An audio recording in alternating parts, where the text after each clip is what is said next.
안녕하십니까. 네, 오늘은 그 성경이 무엇을 말하는가라는 제목으로 말씀을 좀 살펴보면 좋을 것 같습니다. 창세기 1장에서 3장까지를 통해서 성경에서 여러 가지 이제 시작에 대한 그런 이야기들이 많이 나옵니다. 그래서 그런 시작에 대한 그런 이야기들을 함께 이제 살펴보고 또 생각해보는 시간들을 가지면 좋을 것 같습니다.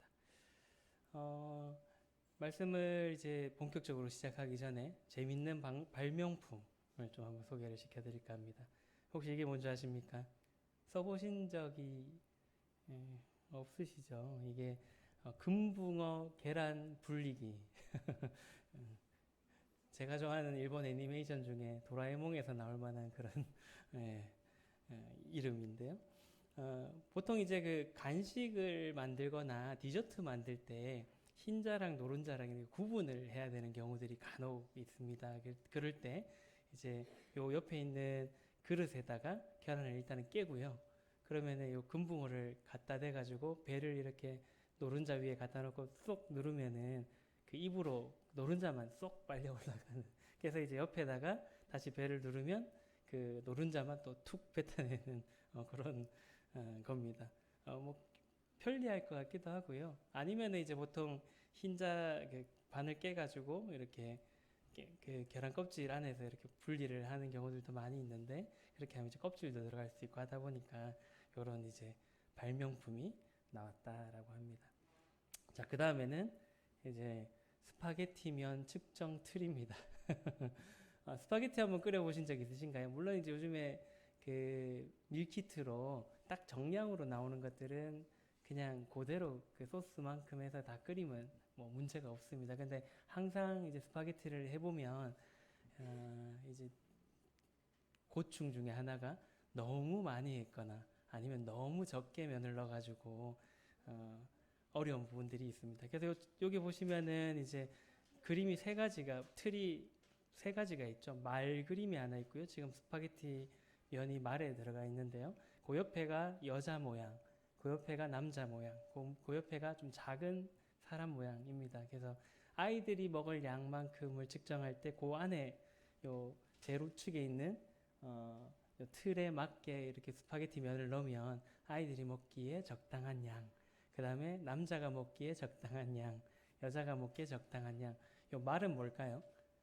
많이 먹는 사람을 위한 그렇게 이제 구분이 되어 있어서 누가 먹냐에 따라서 이제 그 틀에 맞게 스파게티 면을 이렇게 넣어가지고 하면 되는 그런 틀입니다. 기발하죠.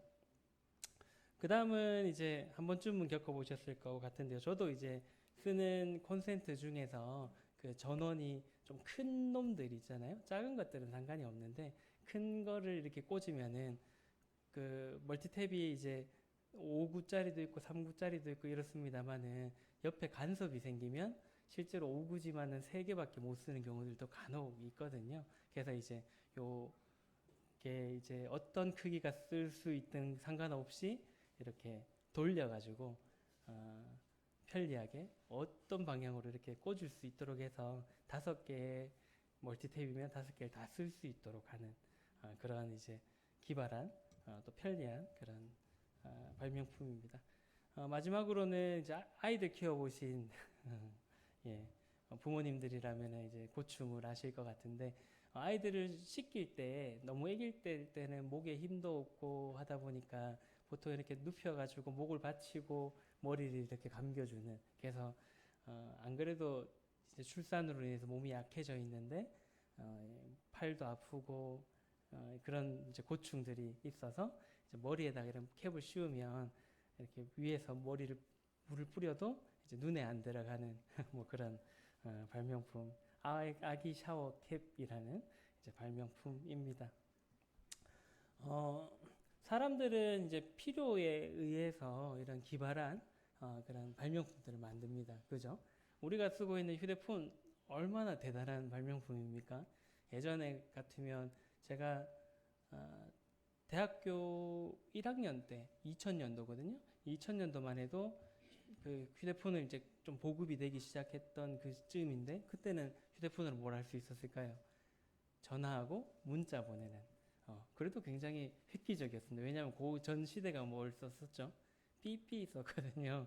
삐삐 이제 호출이 오면은 열심히 공중전화로 뛰어가서 혹은 집에 전화기로 가서 이제 그 번호를 보고 이제 전화를 하는. 그래서 이제 그때 같이 나왔던 게 시티폰이라고 좀 이제 그 공중전화 박스 근처에만 가도 쓸 수 있는 휴대전화기가 있었습니다. 근데 지금은 휴대폰으로 할 수 있는 것들이 어마어마하게 많습니다. 그래서 음악도 들을 수 있고 사진도 찍을 수 있고 전화도 할 수 있고 문자도 할 수 있고 이런 또 뭐 영화도 볼 수 있고 동영상도 볼 수 있는 그런 다양한 그런 활용도가 생겼습니다. 그렇기 때문에 이제 그와 관련된 산업들이 다 죽었죠. 카메라도 요즘 잘 안 팔리고요. 옛날에 MP3 이렇게 음악 듣는 별도의 기계가 있었는데 그것도 안 팔려서 망했고요.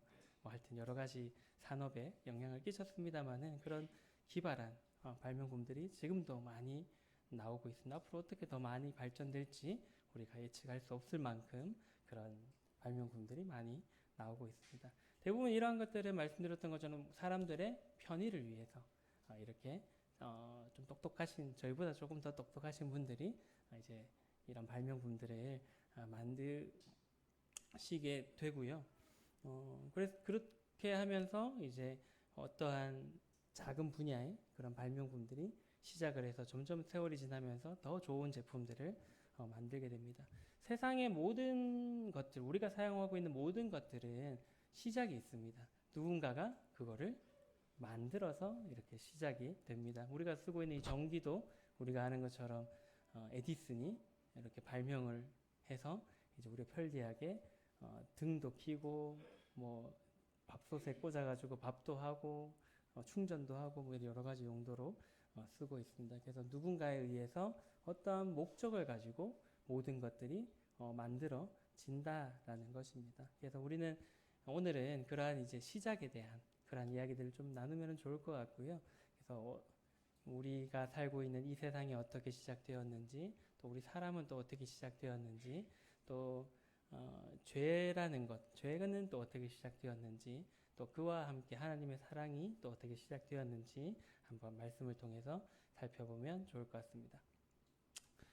먼저는 이제 세상의 시작입니다. 이 지구, 우리가 살고 있는 이 우주가 어떻게 시작되었는지에 대한 부분들을 먼저 말씀을 드릴 건데요.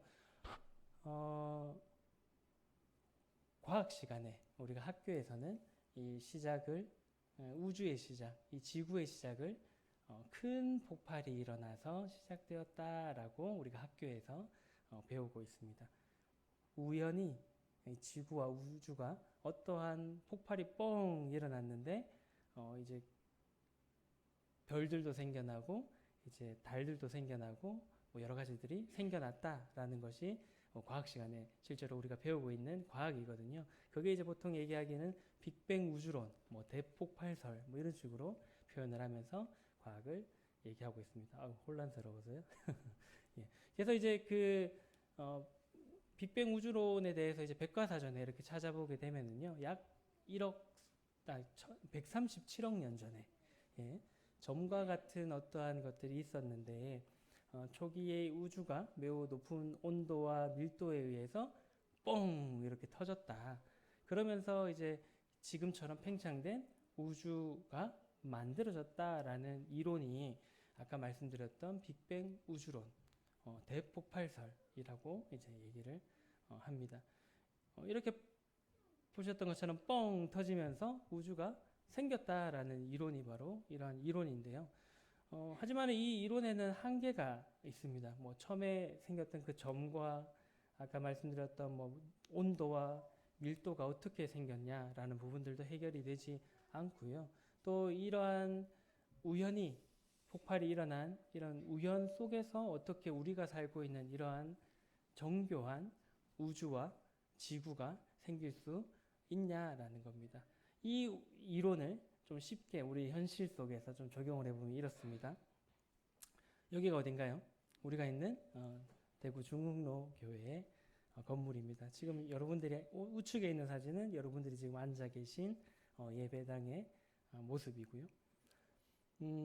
이것은 이제 뭐 옆에서 지켜보셨던 분들은 아시겠지만은 오랜 시간과 수고와 자재와 비용이 들어서 이렇게 깔끔하게 꾸며졌습니다. 이제 이숙자 자유님 아들인 허준성 형제님께서 엄청 머리 빠져가면서 고뇌 끝에 만든 하나의 이렇게 다르게 표현하면 작품이다라고 말씀드릴 수가 있겠습니다. 만약 이 교회와 또 이러한 장소들이 우연히 생겼다라고 제가 말을 한다라면은 미친 사람이라고 하지 않겠습니까? 이제 사기꾼이죠. 갑자기 어느 날 우리가 이 건물을 사놨는데 한 며칠 지나고 와서 또 보니까 건물이 이렇게 멋있게 바뀌어 있었어 라고 제가 얘기를 하고 다닌다면 대부분의 사람은 사기꾼으로 보든지 아니면 미친놈이라고 생각을 할 겁니다. 그래서 아까 이제 빅뱅 이론을 여기에 접목을 시켜보면요. 원래 저희 교회 건물 모습이 이랬습니다. 밑에 1층에 식당이 있었고 건설 사무실이 하나 있었고요. 2층에 어린이집이 있었는데 지금 우측에 있는 사진들이 우리 교회 지금 현재 여러분들이 앉아 계신 올레의 그러한 모습입니다. 대충 장판 깔려 있었고 나무로 칸막이 되어 있었고요. 요 뒤에는 지금 방송실 있는 쪽에는 싱크대랑 이렇게 놓여져 가지고 뭐 우리가 같이 예배드리고 이렇게 함께 모여서 이야기할 만한 공간이 아니었었습니다. 그래서 이제 아까 말씀드렸던 빅뱅 이론이 어떤 것이냐면 여기서 갑자기 폭발이 뻥 이렇게 일어나는 겁니다. 그러고 났더니 어떻게 됐나요? 이러한 멋진 장소로 바뀌어 있다라는 것이 빅뱅의 이론이다라는 것입니다. 우연히 어떠한 폭발로 인해서 이러한 장소가 만들어질 수 있는 확률이 얼마만큼 될까요?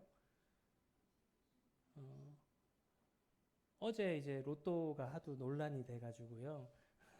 당첨자가 너무 많이 나오니까 조작 아니냐라는 얘기들이 나와서 이제 한 1,000명 정도 사람들을 모집을 해서 참관을 시켰었습니다. 그래서 이게 진짜인지 아닌지 얼마나 공정하게 하고 있는지 너희들이 보고 가라라고 참관을 시켰는데요. 로또를 어떤 분이 얘기하시던데 한 거의 1년 가까이 계속 1등을 매주마다 되는 겁니다. 그 확률보다도 더 어려운 확률이 이 뻥 터졌는데 이러한 것들이 생길 수 있는 확률이다라는 것입니다.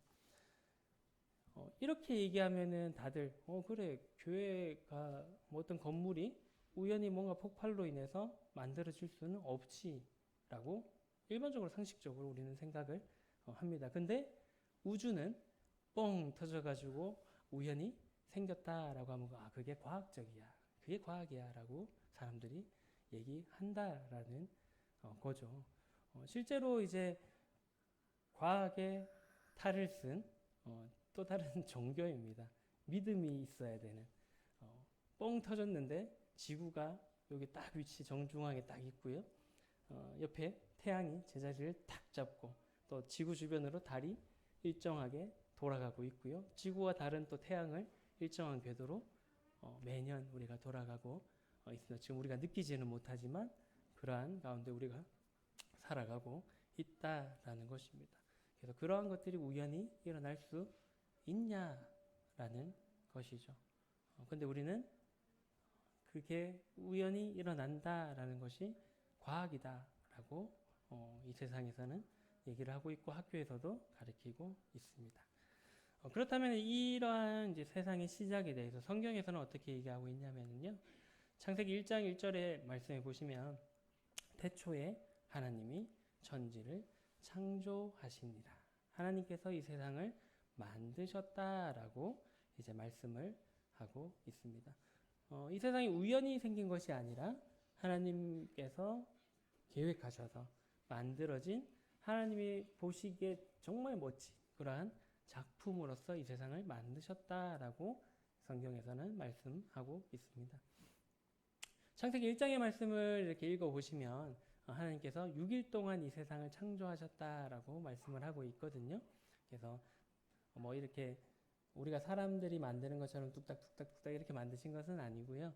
말씀으로서 만들었다라고 성경에는 기록되어져 있습니다. 그래서 이제 이 세상이 인간이 가장 살기 좋은 그러한 환경으로서 하나님께서 만드셨다라고 이제 성경에는 기록을 하고 있습니다. 그렇기 때문에 이제 누군가가 만들었기 때문에 아름다울 수가 있고요. 또 규칙적일 수가 있다라는 것입니다. 만약에 우리 이 지구가 이렇게 있는데요. 태양이 옆에 있잖아요. 우리 이 지구가 태양 옆으로 조금만 가면 어떻게 될까요? 뜨거워서 아무도 살 수가 없게 되는 이 행성이 돼버립니다. 근데 이 지구가 너무 뜨거우니까 좀 멀어지자라고 해서 태양과 이렇게 멀어지게 되면 너무 추워서 또 살 수 없는 그러한 것입니다. 그리고 이 계속 이렇게 태양 주변을 지구가 돌고 있는데 만약에 궤도에서 조금이라도 이탈해서 벗어나게 되면 이 또한 이제 살 수 없는 그러한 곳이 지구가 되어 버린다라는 것입니다. 그래서 항상 동일한 궤도로 이 지구는 돌고 있고요. 또 우리가 달력을 이렇게 만들잖아요. 우리 보통 이제 아시아권에서는 음력을 많이 쓰고 있는데 굉장히 지혜로운 그런 시간의 계산법이라고 생각을 하는데 어쨌든 그 365일이라는 그 시간이 일정하게 계속 돌아오지 않습니까? 이제 6월 달쯤 되니까 또 더워지고요. 또 한 9월 달쯤 되면 이제 추워지기 시작할 거고요. 뭐 제가 예언가는 아닙니다만은 12월 달에는 굉장히 추울 겁니다. 그죠? 우리가 그런 것들을 예측을 할 수 있다라는 겁니다. 왜냐하면은 이 규칙적인 흐름이 우리가 알고 있기 때문에 그렇게 얘기를 할 수 있다라는 것입니다. 그러한 것들이 만약에 우연히 만들어졌다라고 말한다면은 우리 주변에 있는 것들을 가지고 그렇게 얘기한다면 미친놈이라고 얘기하겠지만 또 우주에 대해서는 그게 과학적이다라고 우리는 얘기하고 있다라는 것입니다. 하지만은 이러한 것들은 앞서 말씀드렸던 것처럼 절대로 우연히 만들어질 수 없는 것이다라는 것입니다. 그러면 이제 사람에 대해서도 한번 생각을 해볼 건데요. 우리가 학교에서 이제 사람이 어떻게 창조되었냐라고 배울 때 이 그림을 보통 교과서에서 씁니다. 약 300만 년 전에 오스트랄로피테쿠스가 있었는데 그 오스트랄로피테쿠스는 거의 원숭이와 같은 그러한 존재였는데 조금 더 진화를 해서 50만 년 전에는 베이징에서 발견돼서 베이징인이라고 합니다. 그 다음 자바인이 좀 진화가 되어서 도구도 쓸 수 있고 좀 더 직립보행을 더 사람처럼 할 수 있게 되었고 20만 년 전에는 네안데르탈인 그 다음에 이제 우리가 잘 아는 가장 사람과 가까운 3, 4만 년 전에 크로마뇽인으로 진화했다라고 배우는 것이 우리 과학 시간에 배우는 인류의 진화의 과정, 인류가 생긴 과정이다라고 이제 말씀을 하고 있습니다. 진화론의 그 제일 주된 요지는 불완전했던 존재들이 점점 진화가 되어서 조금 완전한 존재, 좀 좋은 방향으로 진화해 간다라고 이렇게 가르치고 있습니다. 이 진화론이 성립되려면은 어떠한 것이 있어야 될까요? 여기 지금 크로마뇽인이 저희랑 제일 비슷한 인간이 인류라라고 이제 교과서에서 얘기를 하거든요. 그러면은 우리의 인류보다 조금 못한 사람들이 살아가고 있어야 됩니다. 왜냐하면 걔들은 진화를 하고 있으니까요. 그래서 원숭이보다는 뭐 보통 이제 침팬지가 좀 더 지능이 좋죠. 한 80 정도 IQ가 된다라고 하는데요. 침팬지보다는 조금 더 IQ가 높은 한 IQ 90에서 100 사이에 어떠한 인류가 우리와 함께 살아가고 있어야지 그게 진화론이 맞다라고 얘기를 할 수 있는 겁니다. 그래야 걔들이 조금 더 진화가 되면은 나중에 한 IQ 110, 120 이렇게 진화할 거 아닙니까? 그리고 이제 한편으로 더 나아가서 우리보다 조금 더 나은 인류도 있어야 됩니다. IQ가 한 170, 180, 200 그리고 형상 모습도 사람이 살기에 더 적합한 모습으로 되어가는 그러한 인류가 우리와 함께 살고 있어야 진화가 되어가는구나. 그리고 사람뿐만 아니라 뭐 동물들도 마찬가지입니다. 뭔가가 원래 이제 뭐 파충류에서 양서류가 뭐 이렇게 막 얘기를 하잖아요. 양서류가 되고 양서류가 포유류가 되고 하는데 그 중간 단계에 어떠한 동물들이 있어야 된다라는 거죠. 지느러미가 있는 뭐 다리가 달린 어떠한 괴물 같은 동물이라든지요. 뭐 여러 가지 영화에서나 볼 법한 그런 것들이 우리와 함께 살아가고 있어야 되는데 우리 주변에 그런 것들을 본 적이 있으신가요? 저는 아직 본 적이 없는 것 같습니다. 어떤 뉴스에서도 그러한 것들을 다루지 않고 있다라는 것입니다. 그래서 이제 이 진화론이 그런 우리와 뭐 침팬지 사이의 어떠한 생물, 또 우리와 더 발달된 어떠한 사람들과의 중간 단계의 뭐 어떤 생물들이 없기 때문에 이러한 진화론들이 과학적으로 어떻게 설명이 되지 않는다라는 것입니다. 성경에서는 어떻게 말씀하고 있냐면요. 창세기 1장 26절의 말씀에 보시면 하나님이 이르시되 우리의 형상을 따라 우리의 모양대로 우리가 사람을 만들고 오라고 이제 말씀을 하고 있습니다. 창세기에서는 하나님께서 세상을 만드셨고 인간도 하나님이 만드셨는데 어떻게 만들었다고요? 하나님의 형상을 따라 하나님의 모습으로 사람을 만들었다라는 것입니다. 과학책에서 얘기하는 것들은 정말 못한 존재였는데 먼지 같은 존재가 점점 진화가 되어서 사람이 되었다라고 얘기는 합니다만은 성경은 원래부터 완벽한 존재로 사람을 만드셨다라고 이제 말씀을 하고 있는 것입니다. 창세기 2장 7절의 말씀을 보시면 사람을 어떻게 만드셨는지도 기록을 하고 있는데요. 여호와 하나님이 땅의 흙으로 사람을 지으시고 생기를 그 코에 불어넣으시니 사람이 생명이 되니라 라고 이제 말씀을 하고 있습니다. 아까 말씀드렸던 것처럼 세상의 모든 만물들은 하나님께서 말씀으로 빛이 있으라 라고 얘기하셔서 빛이 땅 생겼고요.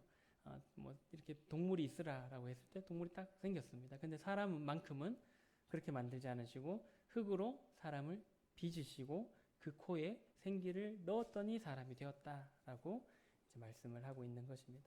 그래서 사람들은 불완전한 그런 존재에서 완전한 존재로 진화되어진 것이 아니라 원래부터 완전한 모습을 갖춘 하나님의 형상대로 하나님께서 만드신 그런 완벽한 존재로서 창조가 되었다라고 성경에서 말씀하고 있습니다. 여기 앉아 계신 한 분 한 분은 하나님께서 만드신 최고의 작품들이다라는 것입니다.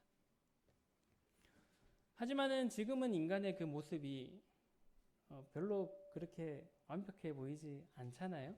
하고 옆에 있는 사람들이 항상 나를 만족시켜 주지도 않고 때로는 좀 껄끄러운 그러한 관계가 되기도 합니다. 왜냐하면은 지금은 사람의 그 모습이 망가졌다라고 성경에서 말씀을 하고 있는데 로마서 3장 23절의 말씀에 보시면 모든 사람이 죄를 범하였음에 하나님의 영광에 이르지 못한다라고 이제 말씀을 하고 있습니다.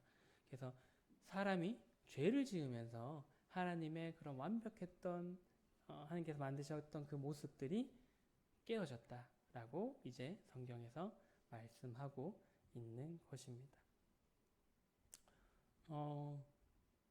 죄를 한번 지어 보셨나요? 한 번씩 이제 죄를 한 번도 난 죄 지어 본 적이 없어라고 하시는 분들이 간혹 요즘 잘 없습니다만 간혹 만나게 되는데요. 성경에서 말하는 죄에 대한 이야기들도 한번 살펴보도록 하겠습니다. 죄의 시작에 대해서 말씀을 드릴 건데요. 창세기 2장 9절의 말씀에 보시면 여호와 하나님이 그 땅에서 보기에 아름답고 먹기에 좋은 나무가 나게 하시니 동산 가운데에 생명나무와 선악을 알게 하는 나무도 있더라. 그래서 하나님께서 에덴 동산을 이쁘게 만드시고 먹기 좋은 그런 실과들, 열매가 있는 나무들도 많이 만드시고요. 그 중에 동산의 중앙에 생명나무와 선악을 알게 하는 나무도 만드셨다라고 이제 말씀을 하고 있습니다. 그래서 많은 과실의 나무들도 만들었고요. 생명나무도 만들었고 선악을 알게 하는 나무도 있었다라는 것입니다. 그러면서 이제 하나님께서 아담에게 명령하신 것이 있습니다. 명령한 말씀은 다음과 같은데요. 창세기 2장 16절에서 17절의 말씀에 보시면 여호와 하나님이 그 사람에게 명하여 이르시되 동산 각종 나무의 열매는 내가 임의로 먹되 선악을 알게 하는 나무의 열매는 먹지 말라. 내가 먹는 날에는 반드시 죽으리라 라고 이제 말씀을 하셨습니다. 동산에 있는 모든 실과의 나무는 먹어도 된다. 네 마음대로 해라.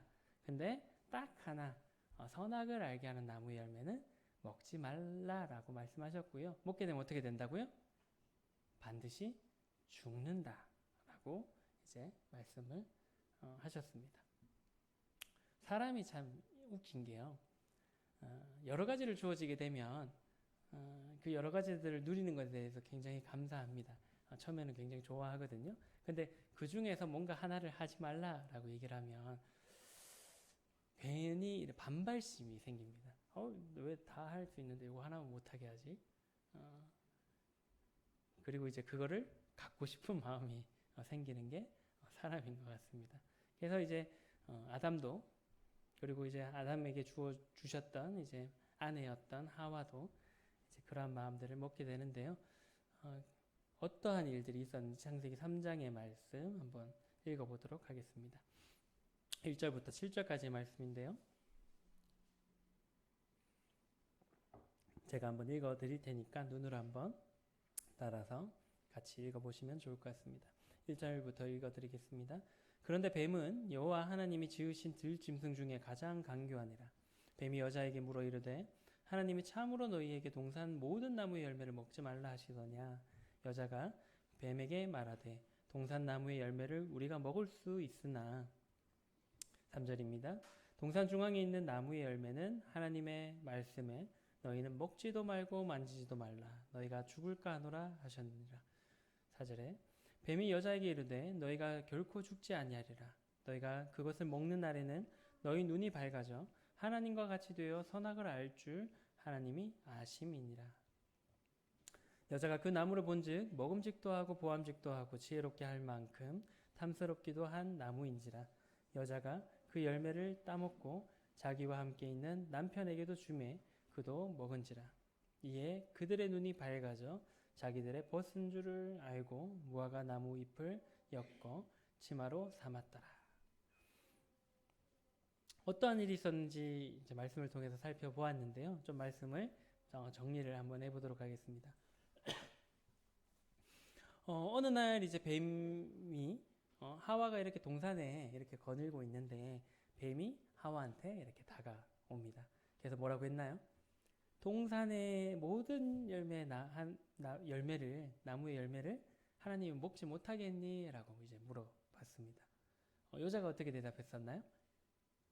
아니야. 동산의 모든 나무의 열매를 우리가 먹을 수 있지만은 동산 중앙에 있는 나무의 열매는 어떻게 하라고요? 어떻게 대답했나요? 먹지도 말고 만지지도 말라라고 하셨어. 왜냐하면 우리가 죽을지도 모르니까 죽을 수도 있기 때문에 그렇게 하지 말라라고 이제 대답을 하와가 했습니다. 하나님께서 아까 어떻게 얘기하셨다고요? 먹지 말라.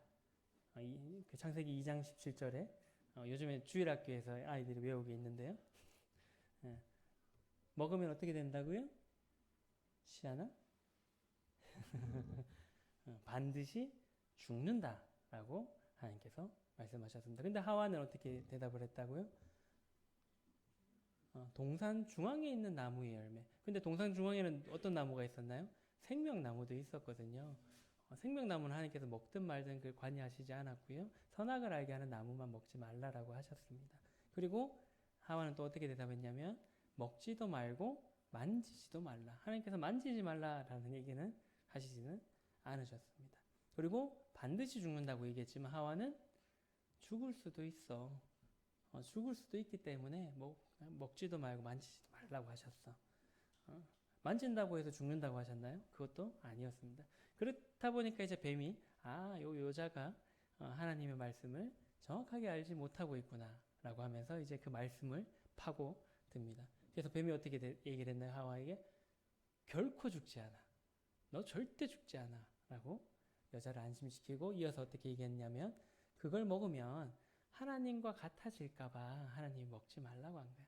죽지 않는데 그거 먹으면 하나님처럼 되니까 하나님께서 겁나서 너한테 먹지 말라고 하신 거야. 라고 요즘 시대의 말로 얘기하면 뭘 했나요? 이간질을 시켰습니다. 하나님과 하와의 사이에 그렇게 멀어지도록.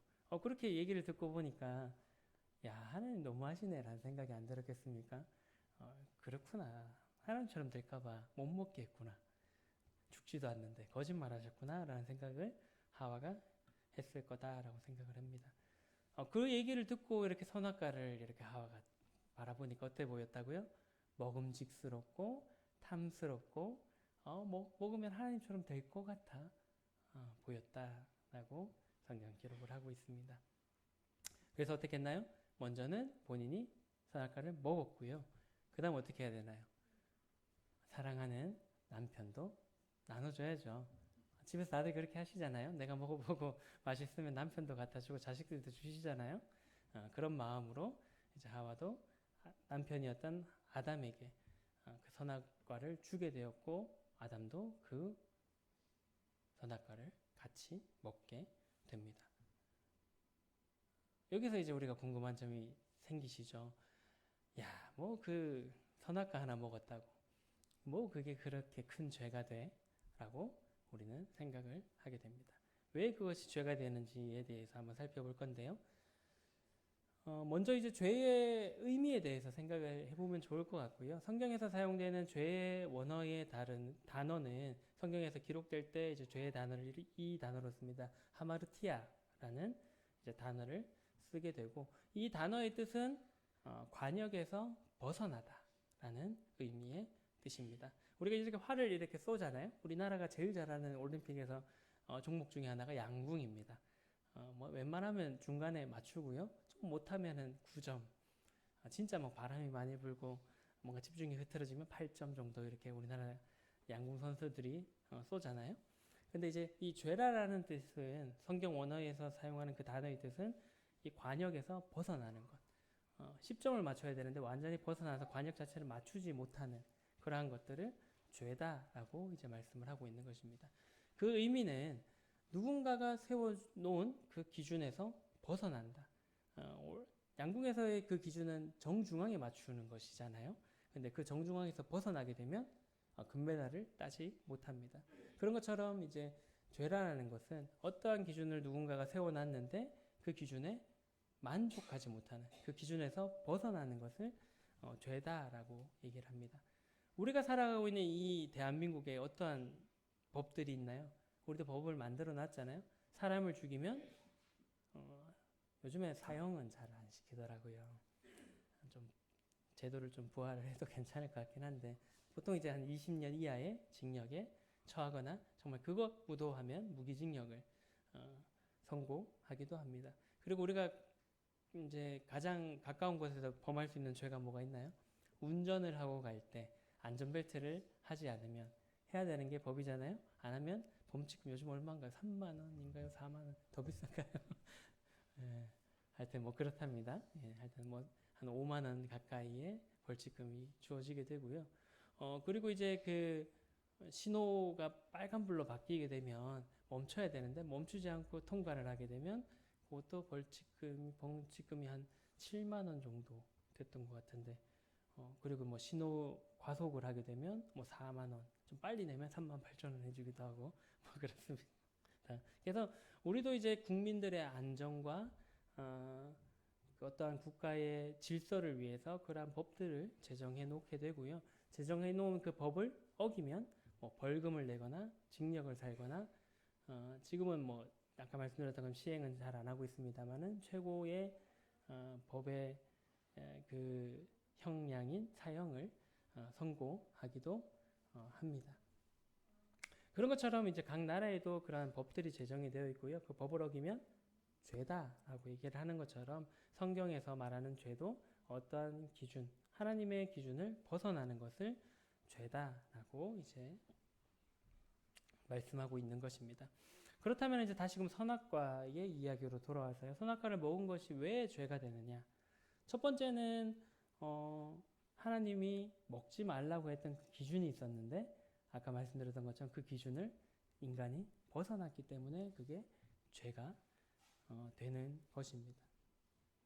그래서 그런 먹지 말라라는 그 관역에서 사람이 벗어났기 때문에 하나님의 기준에서 그것이 죄가 되는 것이고요.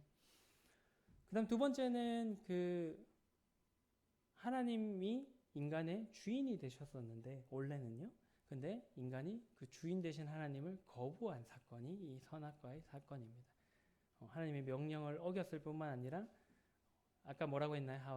하와랑 뱀의 대화 속에서 하와는 하나님처럼 되고 싶었던, 하나님의 자리에 올라가고 싶은, 주인의 자리를 뺏고 싶었던 그런 마음들이 있었음을 성경을 통해서 살펴볼 수가 있습니다. 그래서 주인의 자리를 넘보는 것, 조선시대에 그렇게 되면 뭐죠? 역적이 되고, 그러면 그때 당시에 처벌이 뭐였는지 아시나요? 3대를 멸하는 그러한 벌이 내려졌습니다. 다 죽여버립니다. 그만큼 무서운 죄잖아요. 그 왕의 자리를 넘보는 것. 그래서 하와와 아담이 그러한 마음들을 먹었다라는 것입니다. 그래서 그러한 하나님처럼 되려고 했던 그러한 마음들이 가장 큰 죄로서 하나님께 여겨졌다라는 것입니다. 이러한 일들로 인해서 이제 인류에 죄가 들어오게 되었고요. 그 죄는 지금까지 우리에게 유전되어지고 또 유전되어져서 우리에게 영향을 끼치고 있다라는 것입니다. 마태복음 이제 5장 21절에 보면 하나님께서 이제 죄의 기준에 대해서 더 예수님을 통해서 말씀을 하신 부분인데요. 보통 우리는 이렇게 생각을 하죠. 에이, 그래도 난 그래도 뭐 법 없이 살 만큼 착하게 살았어. 내가 지옥 갈 만큼 죄 지은 것은 없는 것 같아 라고 보통 우리가 생각을 합니다. 하지만은 성경에서 말하는 하나님의 기준은 조금 더 고차원적인, 조금 다르거든요. 마태복음 5장 21절에서 22절의 말씀 보시면 옛사람에게 말한 바 살인하지 말라. 누구든지 살인하면 심판을 받게 되리라 하였다는 것을 너희가 들었으나 나는 너희에게 이르노니 형제에게 노하는 자마다 심판을 받게 되고 형제를 대하여 라가라 하는 자는 공회에 잡혀가게 되고 미련한 놈이라 하는 자는 지옥불에 들어가게 되리라. 살인하지 말라라고 이제 십계명에 있거든요. 뭐 우리나라에서도 법안에서도 살인하지 말라라고 얘기를 하잖아요. 살인하면 가장 큰 중형에 처하게 됩니다. 우리 법 안에서 아까 말씀드렸던 건 최고형인 사형 또는 무기징역, 그리고 최소 20년 이하의 징역을 살게 됩니다. 근데 이제 성경에서는 살인하지 말라 하면 우리는 그래 뭐 내가 살인한 적은 없지. 여기 살인하신 분 없으시잖아요. 아마 계셨다면은 여기 함께 하실 수가 없으시겠죠. 살인은 안 하지. 근데 이제 성경에서는 한 단계 더 나아가서 형제한테 라가라고 하는 것은 이제 욕하는 거거든요. 욕을 하는 거나 이제 미련한 놈이라고 얘기하는 것조차도 죄다. 어떤 죄라고요? 지옥불에 들어갈, 지옥 갈 만한 죄다라고 얘기를 합니다. 혹시 형제분들에게 가족분들한테 욕하신 적 있으신가요? 잘 없으시겠습니다만은 간혹 그렇게 하는 것들을 이렇게 보게 되는데 그러한 죄가 어떤 죄라고요? 지옥불에 들어갈 만한 죄다라고 이제 하나님의 기준을 이제 말씀해주고 있습니다. 마태복음 5장 27절에서 28절의 말씀도 이제 하나님의 기준을, 죄에 대한 기준을 말씀해주고 있는 말씀인데요. 또 간음하지 말라 하였다는 것을 너희가 들었으나 나는 너희에게 이르노니 음욕을 품고 여자를 보는 자마다 마음에 이미 간음하였느니라. 우리는 이제 간음하지 말아야 된다라는 것을 잘 알고 있습니다. 이제 간음이라고 하는 것은 이제 성적인 부도덕인 행위를 하지 말 것에 대해서 이제 말씀을 하는 것입니다.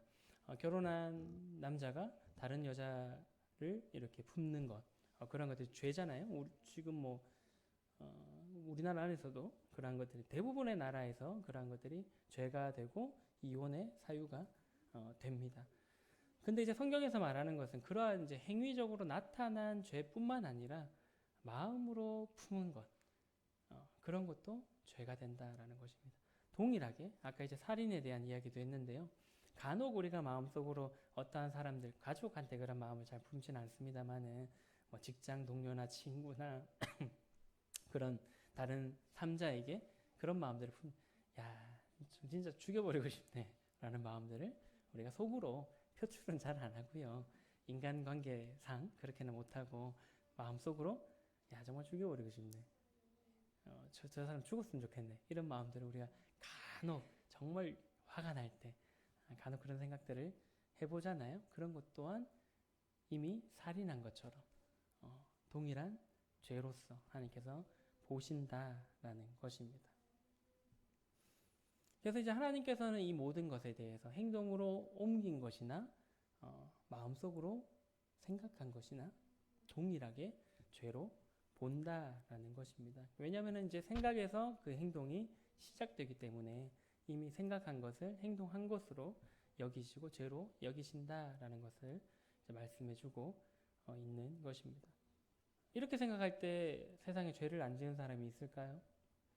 아담과 하와의 죄를 떠나서 우리 스스로 이렇게 돌아볼 때 나는 한번 이 세상에 태어나서 욕 한 번도 해본 적이 없어 라고 얘기하시는 분 간혹 있습니다만은 마음속으로 그런 것도 해본 적이 없어 라고 하는 분은 양심상 없을 거다라고 생각을 합니다. 그래서 이 세상의 모든 사람들이 죄인이다 라는 것입니다. 성경을 기준했을 때 하나님의 기준에서 죄인이다 라는 것을 우리가 알 수가 있습니다.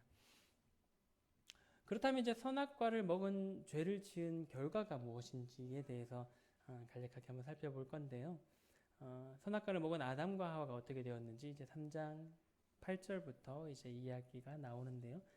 창세기 3장 8절의 말씀을 보시면 그들이 그날 바람이 불 때 동산에 거니시는 여호와 하나님의 소리를 듣고 아담과 그의 아내가 여호와 하나님의 낯을 피하여 동산 나무 사이에 숨은지라.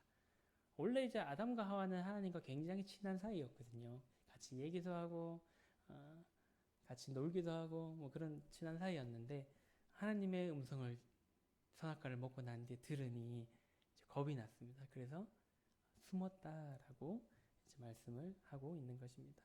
친밀한 관계였던 영적으로 굉장히 친했던 그런 하나님과 아담과 하와의 사이가 멀어지게 된 것입니다. 그래서 먼저는 선악과를 먹었던 그 순간, 죄를 지은 그 순간 하나님의 영광에 이르지 못하는 하나님과의 관계가 끊어지는 그런 영적으로 죽은 상태가 되었던 것입니다.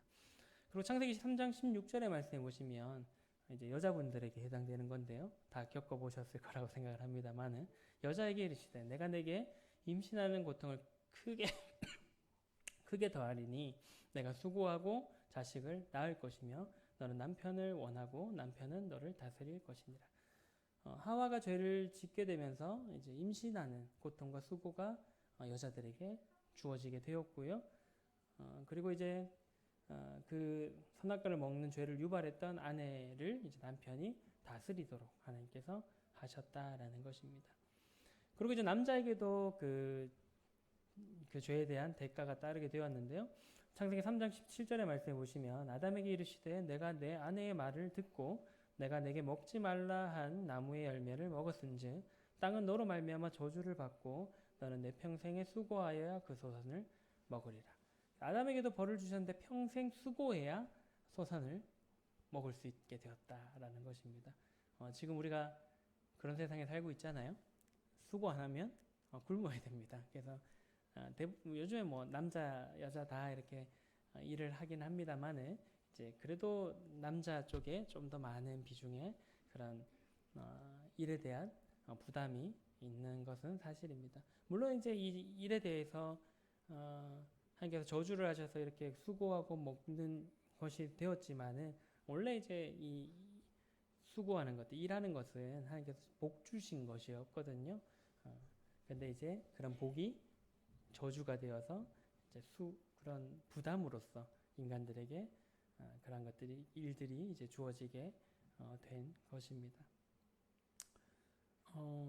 그래서 이제 그 여자에게는 해산의 고통, 남자에게는 수고하는 그런 고통을 이제 주셨고요. 그리고 이제 아까 하나님께서 근데 얘기하셨던 거는 처음에 얘기하셨던 건 뭐죠?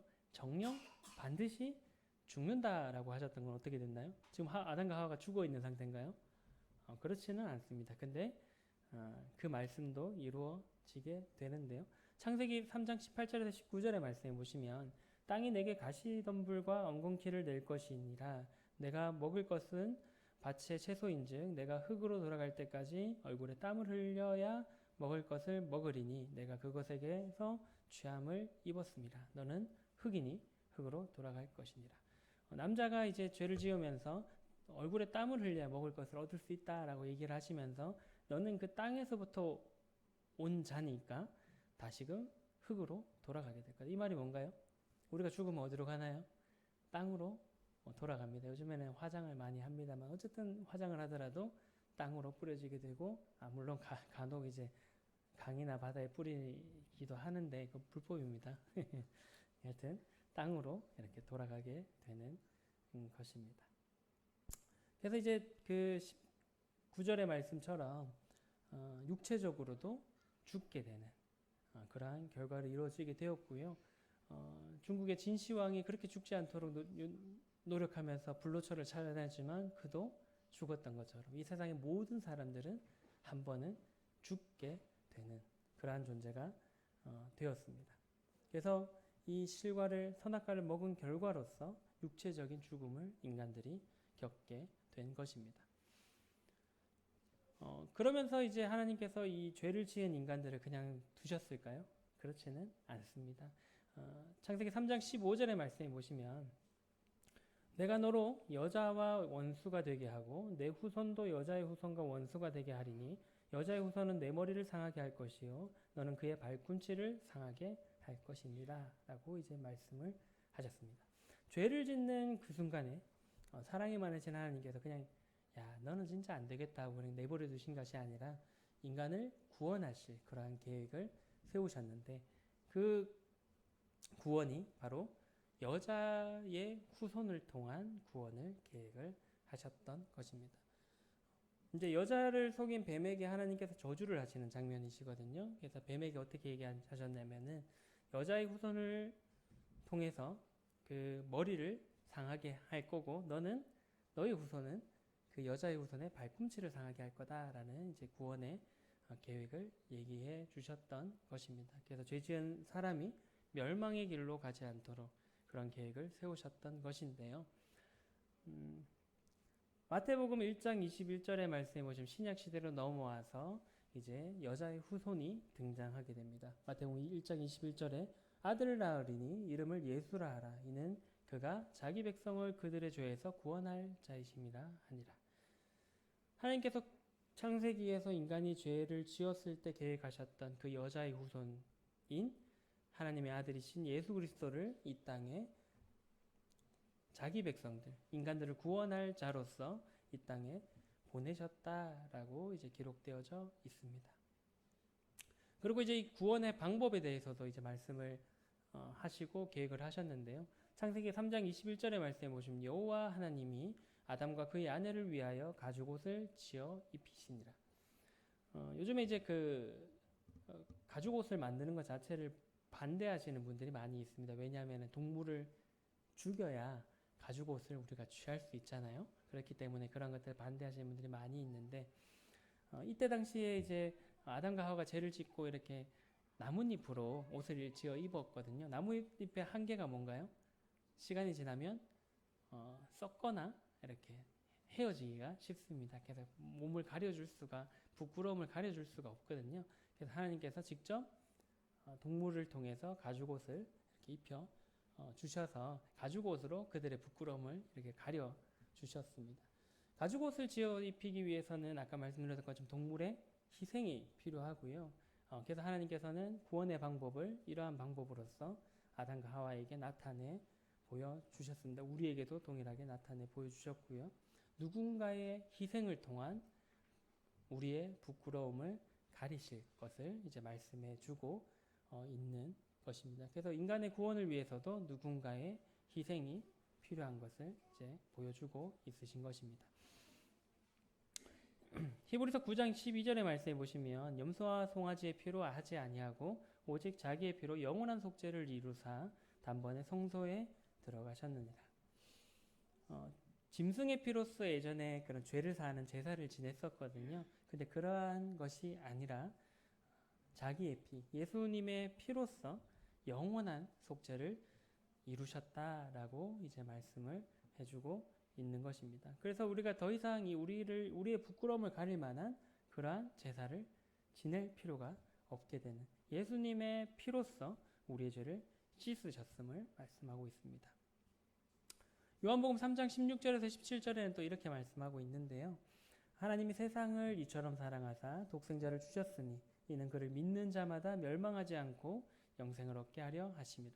하나님이 그 아들을 세상에 보내신 것은 세상을 심판하려 하심이 아니요 그로 말미암아 세상이 구원을 받게 하려 하심이라. 교회를 다니지 않는 분들도 한 번쯤은 이렇게 들어볼 법한 그런 말씀인데요. 하나님이 세상 사람들을 너무나 사랑하셔서 모든 사람들이 구원받기를 원하셨습니다. 그래서 그 독생자 예수 그리스도를 이 땅에 보내시고 우리의 죄를 사하시기 위해서 십자가에서 그 아들을 죽이시면서 구원을 이루셨습니다. 그래서 우리는 여기서 뭘 하면 된다라고 얘기를 하고 있나요? 그를 믿는 자마다 멸망하지 않고 영생을 얻게 하신다라고 이제 말씀해주고 있는 것입니다.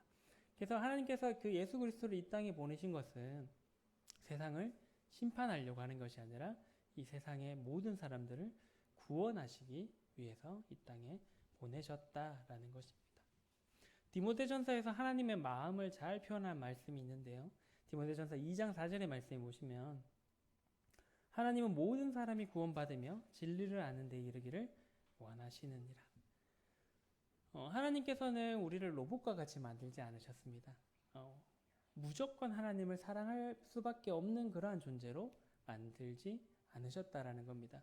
아담과 하와도 동일하거든요. 아담과 하와가 무조건 선악과를 못 먹게 하셨습니다. 울타리를 치시든 뭐 전기 충격을 뭐 해서 못 들어가게 하시든 하면 되지만은 하나님께서 원하셨던 것은 모든 실과의 나무가 있지만 또 선악과의 나무도 있지만 하나님의 명령을 따라서 인간이 자기 자발적으로 그런 것들을 하지 않기를 원하셨던 것입니다. 동일하게 우리도 하나님께서 하나님만 사랑할 수 있는 존재로 만들 수 있었지만 그렇지 않으시고 우리가 사랑할 수 있는 많은 것들이 있지만 그럼에도 불구하고 하나님만 바라보기를 원하셨던 것이 하나님께서 원하셨던 부분이다라는 것입니다.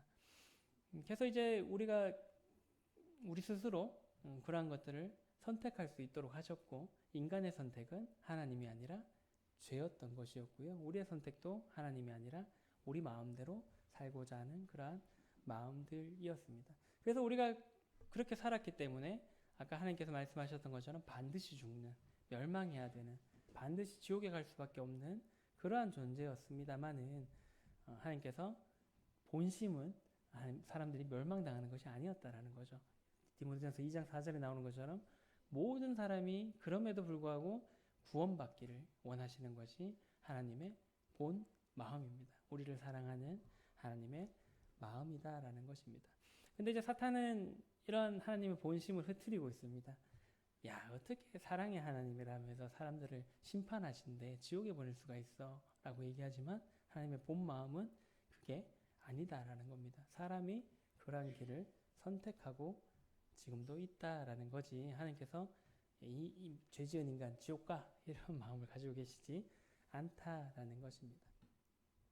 그래서 하나님께서는 한 분 한 분 여기 앉아 계신 모든 분들이 구원받고 진리를 알기를 원하고 계신다라는 것입니다.